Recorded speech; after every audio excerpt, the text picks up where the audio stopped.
3월 20일 월요일. 눈에 보이는 것보다 더. 말타기와 올가미 던지기를 겨루는 로데오 시합에 가면 참가자들의 한 손에 4손가락만 있고 엄지손가락이 있어야 할 자리에 혹이 있는 것을 보게 됩니다. 그것은 이 시합에서 흔히 생기는 부상입니다. 엄지손가락이 줄의 한 끝과 꽤 큰 황소가 다른 쪽에서 당기는 사이에 끼게 되면 엄지손가락은 대개 잘려 나갑니다. 그것은 그 일을 계속할 수 없게 만드는 부상은 아니지만 엄지손가락이 없으면 여러 일에 변화가 생깁니다. 엄지손가락을 쓰지 않으면서 이를 닦거나 셔츠에 단추를 끼거나 머리를 빗거나 구두끈을 매거나 혹은 먹는 일을 해보십시오.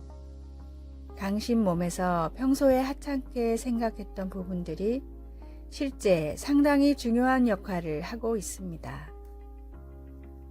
바울 사도는 교회에서 그와 유사한 상황을 지적합니다. 눈에 잘 띄지 않거나 목소리를 내지 않는 교인들은 가끔 다른 이들로부터 당신은 없어도 돼 라는 대우를 받는 경우가 있습니다. 보통은 암묵적으로 눈치를 주는 식이지만 때로는 노골적으로 표현되기도 합니다. 하나님은 우리가 서로 동등한 관심과 존중하는 마음으로 대하기를 바라십니다. 우리는 모두 각각 그리스도의 몸의 한 부분이며 우리가 받은 재능이 무엇이든 우리는 서로를 필요로 합니다.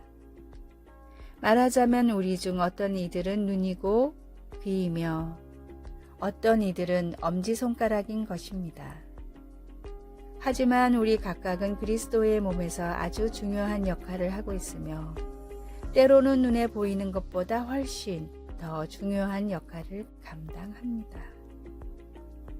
말씀, 너희는 그리스도의 몸이요 지체의 각 부분이라. 고린도전서 12장 27절.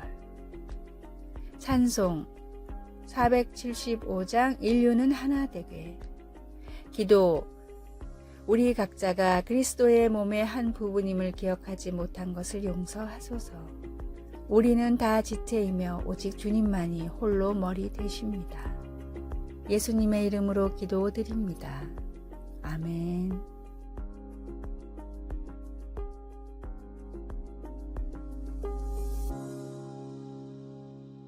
(3월 21일) 화요일. 그저 바라보길 원합니다. 프랑스의 문학 총사령관이라고 불리던 평론가 질 바르베 도르비가 길을 걷고 있었습니다. 멀찍이 떨어진 곳에서 남루한 차림의 남자가 따라오는 것을 느낀 도르비는 목적지를 향해 빠르게 걸었습니다. 유명한 평론가인 도르비에게 청탁을 하러 오는 사람들이 많았기 때문에 그런 사람 중 한 명이라고 생각했기 때문입니다. 그러나 이 남자는 적당한 거리를 유지한 채 계속 도르비를 쫓았습니다. 답답한 도르비가 결국 남자를 찾아가 따졌습니다. 도대체 왜 자꾸 날 따라오는 겁니까? 무엇을 원합니까? 청년은 감격에 겨운 목소리로 대답했습니다. 그저 선생님을 조금이라도 오랫동안 바라보길 원합니다. 레옹 블루아라는 작가는 도르비를 평소 매우 존경했는데 우연히 길에서 도르비를 발견하고는 자신도 모르게 쫓아간 것이었습니다. 이 만남으로 시작된 두 사람의 우정은 30살의 나이 차이를 극복하고 평생 동안 이어졌습니다. 이 둘의 관계처럼 하나님을 가까이에서 바라보길 원하는 우리가 할 수 있는 방법은 무엇이 있을까요? 늘 주님과 함께 하길 원하고 주님의 곁에 거하길 원하고 주님을 닮기를 원한다면 매일을 말씀과 기도로 하나님을 만나시는 하루하루가 되시길 바랍니다. 오늘의 말씀, 나의 영혼아 잠잠히 하나님만 바라라. 대저 나의 소망이 저로 쫓아 나는도다. 시편 62편 5절. 오늘의 찬송 430장 주와 같이 길 가는 것. 오늘의 만나 주님을 더 알고 싶어하는 마음이 늘 샘솟듯 솟아나게 하소서. 나를 사랑하시는 위대한 주님과 동행하는 기쁨을 누리는지 생각합시다.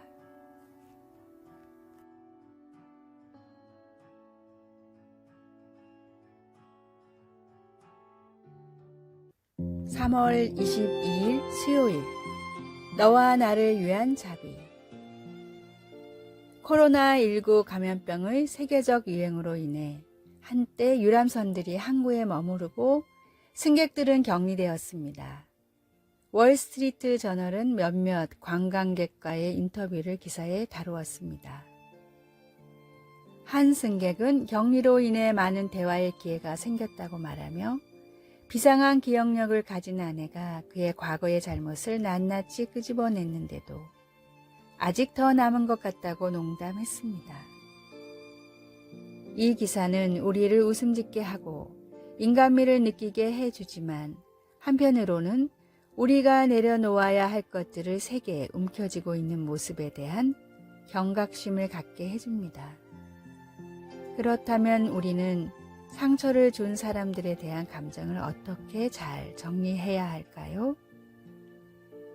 시편 103편 8절에서 12절에 묘사된 위대하신 하나님의 모습에서 도움을 얻을 수 있습니다.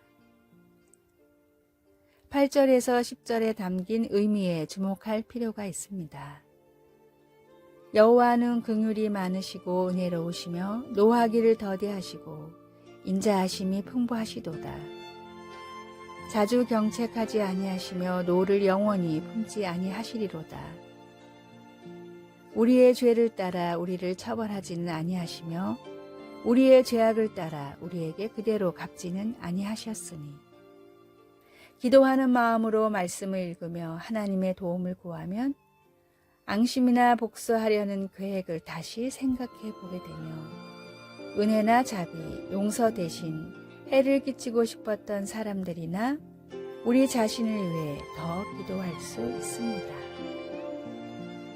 받은 상처를 대갚아주고 싶었던 사람이 있습니까? 누구에게 당신을 위한 기도 부탁을 할 수 있습니까? 말씀, 자주 경책하지 아니하시며 노를 영원히 품지 아니하시리로다. 시편 103편 9절. 찬송 304장 그 크신 하나님의 사랑. 기도, 자비와 친절과 용서의 하나님, 저에게 아픔을 준 사람들에게 은혜와 자비를 베풀 수 있도록 도와주소서. 아멘.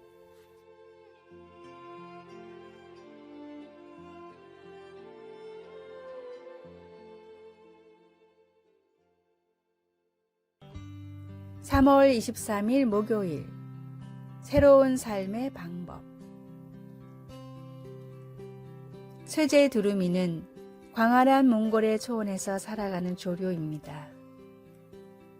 너른 들판에 가면 쉽게 찾아볼 수 있는 쇠제 두루미이지만 가을철만 되면 한순간에 사라져 한 마리도 찾기가 힘들어집니다. 영하 50도에 이르는 혹독한 추위를 거슬러 따스한 인도를 찾아가기 때문입니다. 문제는 몽골과 인도 사이를 가로막고 있는 히말라야 산맥이었습니다. 높이가 8,000m인 히말라야 산맥은 제 아무리 세라 해도 넘어가기가 사실상 불가능합니다. 쇠제 두루미가 어떻게 1년에 2번이나 히말라야를 넘을 수 있는가는 많은 생물학자들에게 수수께끼였습니다. 그러다 최근 기술의 개발로 쇠제 두루미의 비행을 추적할 수 있게 됐는데 그 비결은 매우 놀라웠습니다. 쇠제 두루미는 과학적으로 매우 복잡한 호흡법으로 체력을 유지하며 공기 밀도가 높은 곳을 찾아 17시간 동안 쉬지 않고 날개짓을 했습니다.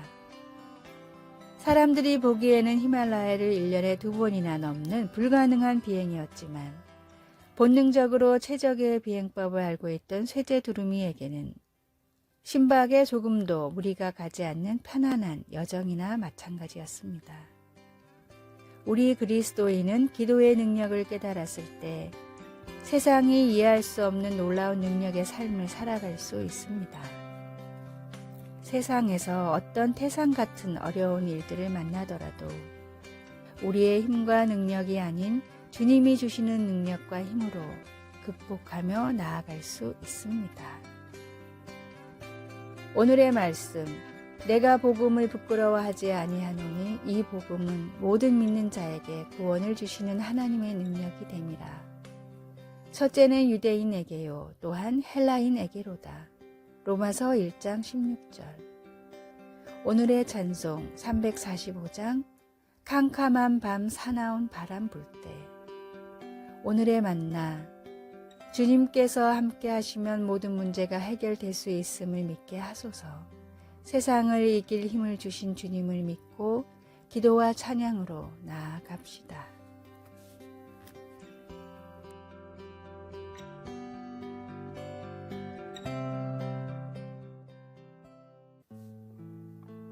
(3월 24일) 금요일. 우리를 지켜보시는 하나님. 어린 손자가 헤어질 때 손을 흔들며 인사하더니 이내 뒤돌아보며 물었습니다. 할머니는 왜 우리가 떠날 때까지 현관에 서 계세요? 할머니는 아주 어린 손자의 질문이 귀엽다고 생각하며 그를 보며 웃었습니다. 그러면서 그 궁금증에 대한 좋은 대답을 생각하다가 말했습니다. 그건 예의란다. 내가 내 손님이라면 내가 떠날 때까지 지켜보는 건 내가 너를 배려한다는 것을 보여주는 거지. 대답을 들은 아이는 잠시 생각하더니 여전히 수긍이 안 가는 듯 했습니다. 그래서 할머니는 단순하게 말했습니다. 내가 너를 사랑하기 때문이야. 내가 탄 차가 길을 빠져나가는 것을 보면서 나는 내가 안전하게 집으로 가고 있다는 것을 아는 거지. 손자는 웃으며 나를 부드럽게 안아주었습니다. 마침내 알아들은 것입니다. 아이의 천진난만한 이해는 우리 모두가 기억해야 할 한 가지를 상기시켜 주었습니다. 그것은 하늘에 계신 우리 아버지도 그분의 소중한 자녀 한 사람 한 사람을 계속해서 지켜보고 계신다는 것입니다. 시편 121편은 말합니다. 여호와는 너를 지키시는 이시라. 여호와께서 내 오른쪽에서 내 그늘이 되시나니. 이스라엘 순례자들이 예배하기 위해 유엄을 무릅쓰고 예루살렘으로 향하는 길에 오를 때 그들이 가졌던 확신을 떠올려 보십시오. 낮에 해가 너를 상하게 하지 아니하며 밤의 달도 너를 해치지 아니하리로다. 여호와께서 너를 지켜 모든 환난을 면하게 하시며 또 내 영혼을 지키시리로다. 이와 같이 우리도 각자 우리의 인생 길을 올라가는 동안 영적인 위협이나 해를 당할 때 여호와께서 우리의 출입을 지켜주실 것입니다. 왜요? 하나님의 사랑 때문입니다. 언제요? 지금부터 영원까지입니다. 말씀, 여호와는 너를 지키시는 이시라. 시편 121편 5절. 찬송 383장 눈을 들어 산을 보니. 기도, 하나님 아버지, 우리가 인생 길을 가는 동안 우리를 지키시고 안전하게 보호해 주시니 감사합니다. 예수님의 이름으로 기도드립니다. 아멘.